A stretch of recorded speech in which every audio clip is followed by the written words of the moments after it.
Decay. Murtogh stood impassive in front of Orin. The king of Serda sat at the lord's chair in Bellatona, the territory he had just added to his reign. He seemed smug enough to make Murtogh want to punch him in his silly face. So, who are you serving now, your queen or your leader? Tell me ahead, so I can prepare myself, he teased and took a sip of his wine. His advisers and generals laughed, which made Murtogh even angrier. He breathed deeply to soothe his temper.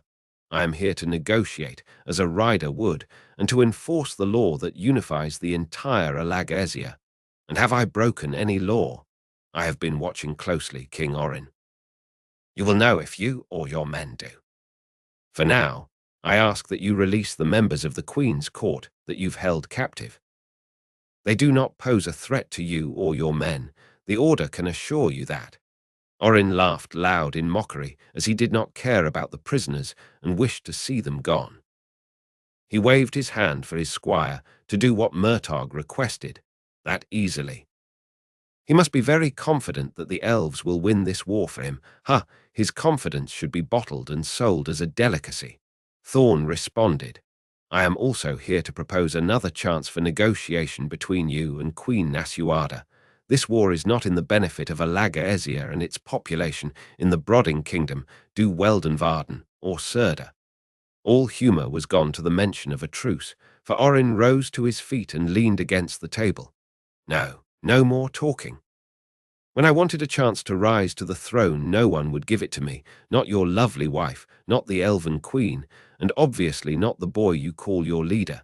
No more chances. I will ride to the capital and take the throne myself, and people will support me. His men cheered, and Murtogh felt a foul taste in his mouth. I ask you to reconsider, King Orin. He sat back down and dismissed Murtogh with a gesture. Go away, rider. We have nothing more to discuss. You ruined any possibility of a conversation when you put a child in her belly. A rider so close to the throne can only mean disaster. Alagaesia will not see another Galbatorix. Do you hear me? How dare he compare what he had with Nasuada to the madness of a crazy king? He would never interfere in Nasuada's ruling. Besides, he did not know Galbatorix the way Murtogh did. No one knew, except for Nasuada, who endured the torture he practiced on her. Calming himself after that was an expected but challenging task, yet he managed to pull himself together to continue the negotiation. One last thing, and we are out of here, Thorn. Make sure the prisoners are being released. Also, find Elva. If she wants to go with us, it has to be now. I'm not staying another day in Orin's presence. She's already here, helping me with the saddle. We are ready to go. Before I leave, Your Majesty, there's one last request I have to make. Orin sat back down with a bored expression, but allowed him to speak. The Order of Dragon Riders formally request that all the magicians under your flag are designated to fight in the north, where a big threat is on the way. The king frowned in confusion.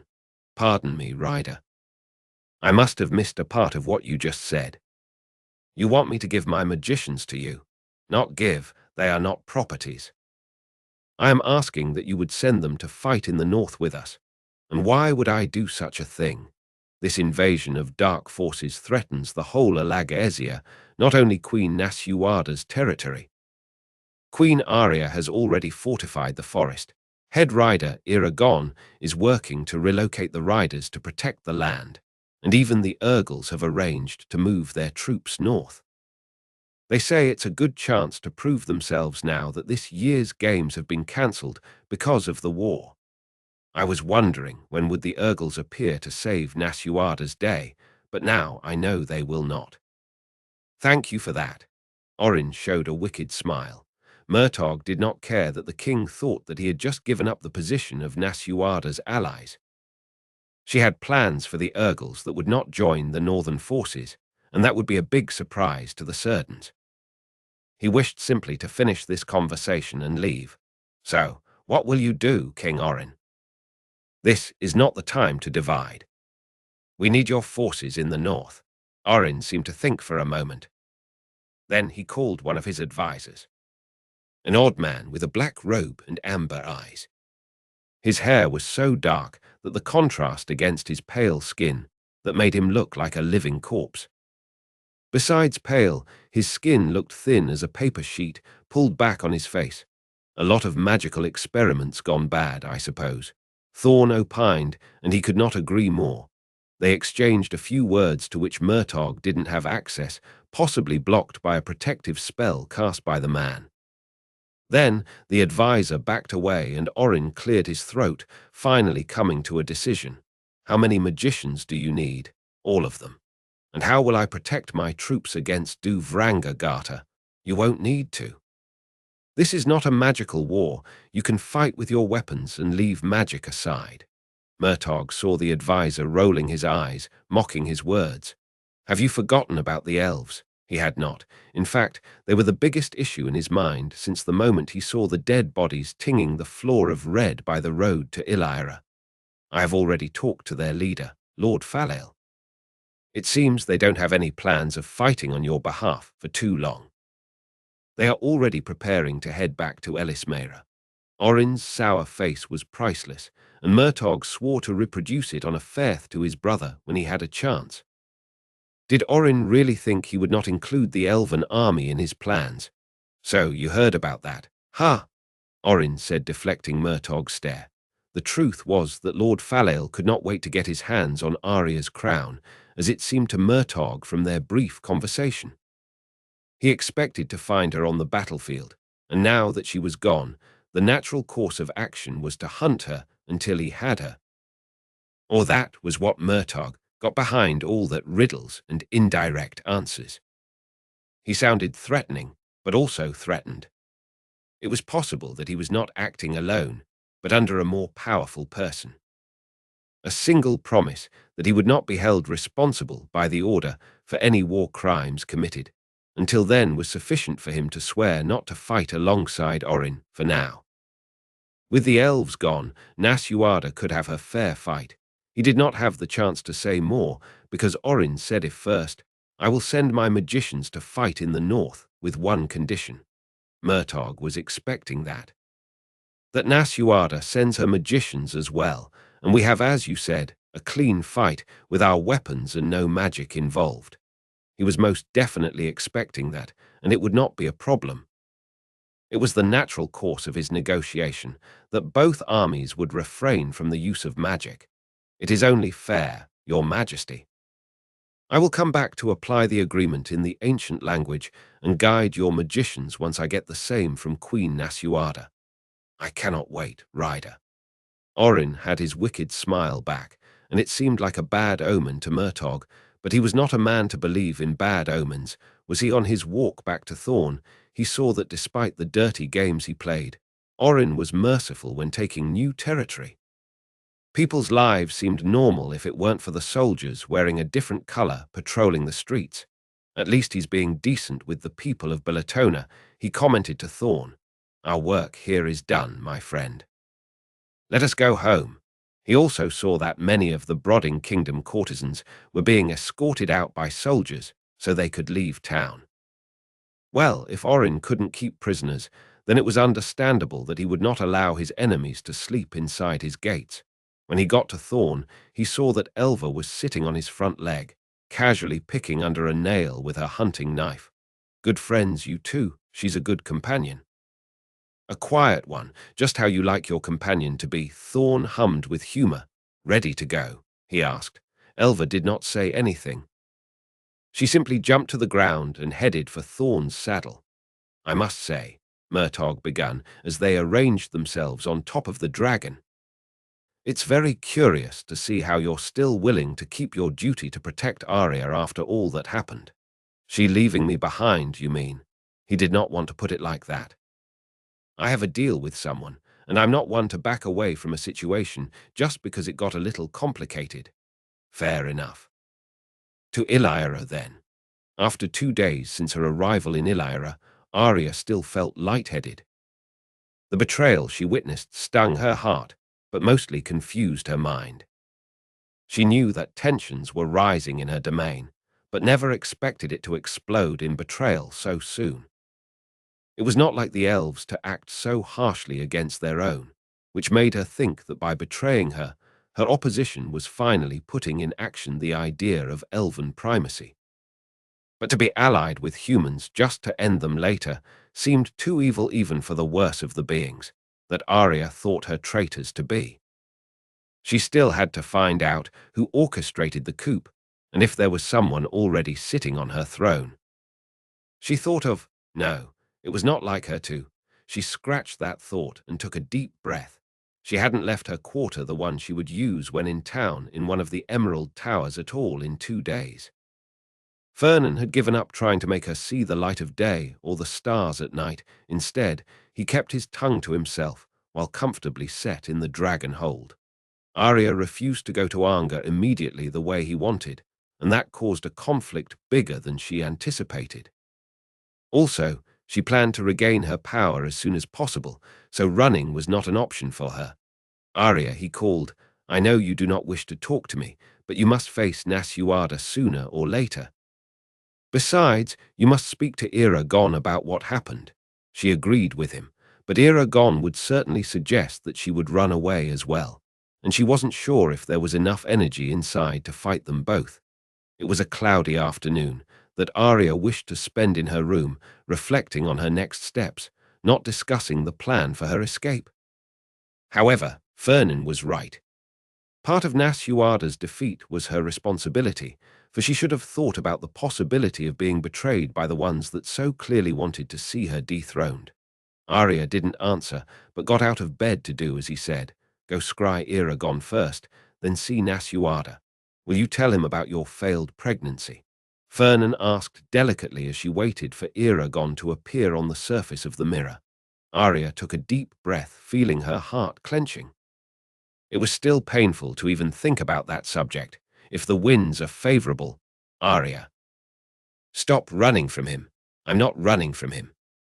It's from me that I'm running. With that, she ended the conversation. Vernon could feel her discomfort, so he didn't say anything else on the matter. For the first time, Eragon's face in the mirror did not bring her the joy she was accustomed to when scrying him. He pressed his fingers on his lips and started the greeting. A boyish smile appeared on his face to their internal joke of who would greet the other first. She was too disheartened to correspond in the same manner, so she simply kept her part of the greeting without the same humor. He noticed, and it broke her heart to see the disappointment in his eyes. Triana contacted me earlier about a meeting with Nasuada tomorrow morning, and she sounded concerned. Do you share her concern, Arya? Has something bad happened? So he didn't know yet. Even more pressure on her shoulders. I would think the Eldenari kept you informed of all the important matters in Alagaezia. Her intentions were not to be hard on him, but the strict tone somehow escaped her lips. He frowned, sensing her bad mood. It's not always that they do it. I told you already, there is not a rule. They show me what they want, and when they want, I have no control over them. Arya knew that, so asking was a silly thing to do. My army, she hesitated when looking directly into his eyes. Somehow, she felt ashamed of not seeing the betrayal coming. Somehow, she blamed herself. She felt weak in front of him, and Nasuada, so admitting what happened cost her all the pride she had in her. My army sided with Orin in the siege of Bellatona, after murdering many elves that supported me on the throne. The ones that weren't killed fled, and now are hiding in the forest, so was what Vanya reported. He also escaped. Eragon's expression could not be more appalled if he tried. Her dead tone of voice delivered the most unpleasant news, and it was his job to piece it all together. For a society that takes years to decide on one matter, this move seems odd. He commented more to himself than to her as his look wandered somewhere else. What do you mean? You once told me that the elven politics were complex and difficult to understand. Well, betrayal is easy to understand. It's very human, she whispered. I know, and vile. I am so sorry, Arya. I wish I was there with you, but you were not. Her bitterness cut him right through, and it sounded like she was blaming him as well. Was she? No, I was not. You understand why, I am sure. Sometimes she did, but mostly her mind failed her when trying to grasp the reasons he had for not coming to Alagaezia in times of need.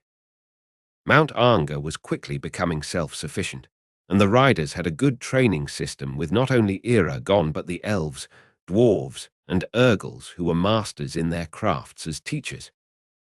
Arya's heart and mind ached to think that Eragon might have been treating himself with isolation for no rational motive other than just to punish himself, that she could understand. The past was a constant companion in their day-to-day lives. Still, if he could only stop being so stubborn, I understand. You have more important things to do than to lead the riders that you trained in war. Her heart started to beat fast, and the bad mood rapidly became a fighting disposition.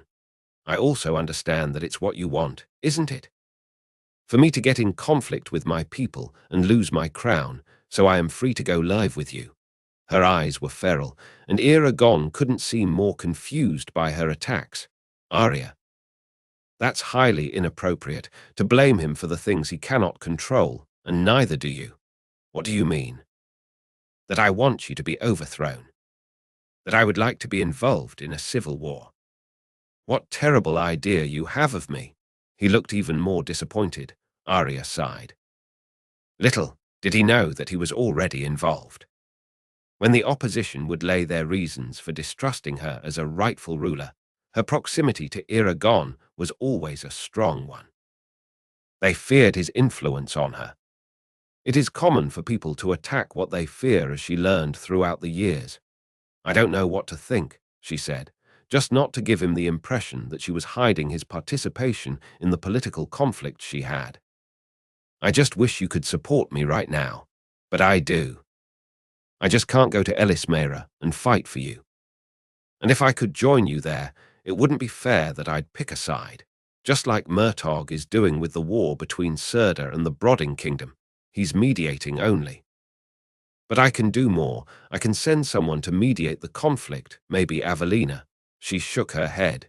Not right now. Vernon wants me to flee. He thinks it's not safe for me to stay here without knowing the extent of the plot against me. I do not know why they want your head, but you already had Lord Falael imprisoned for conspiring, and now your army switch sides in the middle of the war. I agree with Vernon. Arya squinted her eyes while looking at him. Of course he agreed with Vernon. They seem to be sharing a lot of opinions lately. She wondered if Eragon's temporary control over Vernon's mind made them understand each other better and now have the same line of thought. I need to think about it. He sighed and nodded. Anyway, I don't want you to lose your crown, just so you could be free to join me here. No, I want you to want to come, not as a last resource, not only to keep your promise. His voice became tender. I would fight each one of your battles, my queen, if I could. But you know behind your frustration that I cannot fight this one. I will be here, though, to support you, to offer you a pair of listening ears and a home if you want it. But only if you want it. She took a deep breath and exhaled heavily. Not even his pleasantries were enough to shake away the bad feeling of betrayal. I want to keep what's mine by right. I want them to pay.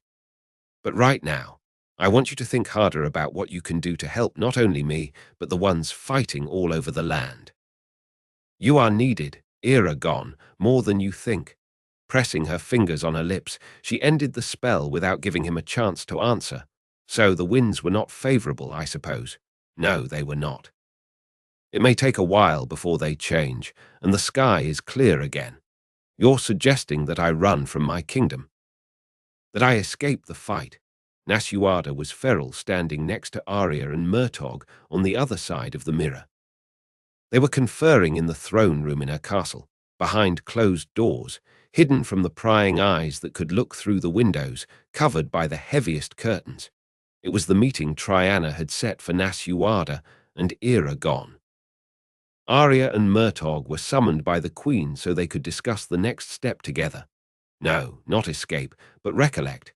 Eragon tried to soothe her spirit with calm eyes, as instructed by Saphira. She had pointed out that Nasuada needed someone to trust, and he needed to be that person. In war, it's the same thing. What kind of coward do you take me for? After all I've witnessed you accomplish, I would be a fool to think of you as a coward. Don't you throw your flatteries at me, Eragon. I know you can be charming when you wish. Eragon felt his face warming, but kept the stare into her eyes. I'm not trying to charm you, Nasuada. I just need you to see Raisin. Your child is still to be born, and is already entangled in the troubles of war. Think of it and come east, where we can give you true protection. Think of my child. That's the only thing I think about. Winning this war only matters so he or she can inherit the throne and what is his or hers by right. But you're not winning, are you, Nasuada? Arya said. Nasuada looked from Eragon to the elf, and her shoulders dropped. You? Telling me to run? You above everybody else should understand my affliction, Arya. And I do. But as Eragon said, it will be better for your child if you do not have to worry about your life. What do you propose, then? That I leave my armies and fly east. Now that the elves will stop supporting Orin? She asked. Arya then turned to the mirror, then back to Arya in a pleading tone. Now, it's the time that we get back there. That we beat him before he gets to Illyra. If I rejoin the fight, they will as well. Murtogh already arranged a fairer fight. I will not work against him. But the concern here is not whether you have the best strategy or not, but the fact that you cannot have this child in the middle of a war. You can figure this out by yourselves, as long as you do it, Eragon said. The ideal was that Arya and Fernan would bring you here. Nasuada and Murtogh would stay to keep with the negotiations just enough to stabilize the tension. He also needs to work with Oric, but that's a conversation for later. Nasuada started to pace around the room. She vanished from the frame of the mirror, and a distressed Murtogh followed her. Eragon sat back in his chair to wait for them. Do you think this is going to work, Saphira? I hope so. What else is there left to do? She can't have this child in the middle of the war, as Arya said. And I'm not sure she can trust her people in Illyra, if not even Arya could trust hers. Saphira was lying down on her cushion in the eyrie as Eragon conversed with the others. Nasuada might have other plans. And Arya definitely has other plans. I have a feeling Arya and Fernan will decide to bring Nasuada after all. We'll see. He watched as Arya fought the urge of eavesdropping. She glanced at the couple before looking at Eragon. He brushed his mustache and smiled fondly at her, but she contained her expression. He feared she was still resenting him for not making a move of flying west. He knew it would come to this one day. All right. I'll do it. Nasuada's voice came to him before she did. I will recollect in the east, bring myself and my child to safety. But I need someone to take my place as regent, and I was thinking about your cousin, Eragon, our cousin. Surprised he was not, for Nasuada had hinted in the past she would campaign to make Roran and his offspring her successors if she never had an heir. Eragon felt a bittersweet taste in his mouth, though, thinking that his family would still be deep into the political web of Alagasia, but probably safer in Illyra than in Sunon. If he agrees, why not? Good.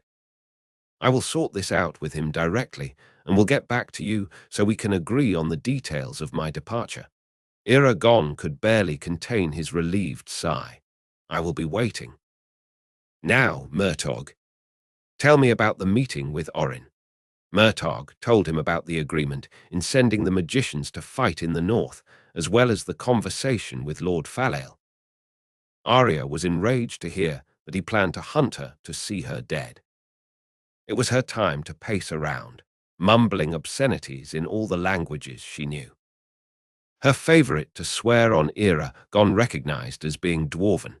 It pleased Eragon that his brother had thought of reinforcement to the northern forces at the same time he kept the war in the south under control when it came to magic. The only matter still to be discussed was Du Vrangagata. You cannot expect to leave me without my spellcasters, do you? Nasuada alternated between the three of them since Arya seemed to agree with Murtagh's decision, even in a moment of rage. You will not need them here in Anga, your majesty. And I am sure you do not intend to practice magical espionage, do you? Eragon said lightly. Nasuada furrowed her brow. Is that what you think of me? He smiled kindly to her. Of course not. It was only a jest. You don't need magicians where you're going, and whatever Roran needs to keep your kingdom protected he can ask Murtagh. Duvranga Gata is more needed in the north, so are Orin's magicians. The queen walked to her chair and let herself drop. She seemed exhausted. One more reason to get away from the fight. All right. I just hope our forces are enough to beat Orin's machines. Eragon hoped the same. He could not be partial to one side, but if he had to choose, he would pick Nasuada anytime. It seemed wrong that Orin could come with his armies and take her throne like that, or that a greedy lord could plot to have Arya stripped from her powers as a regent. If only he had the chance to choose.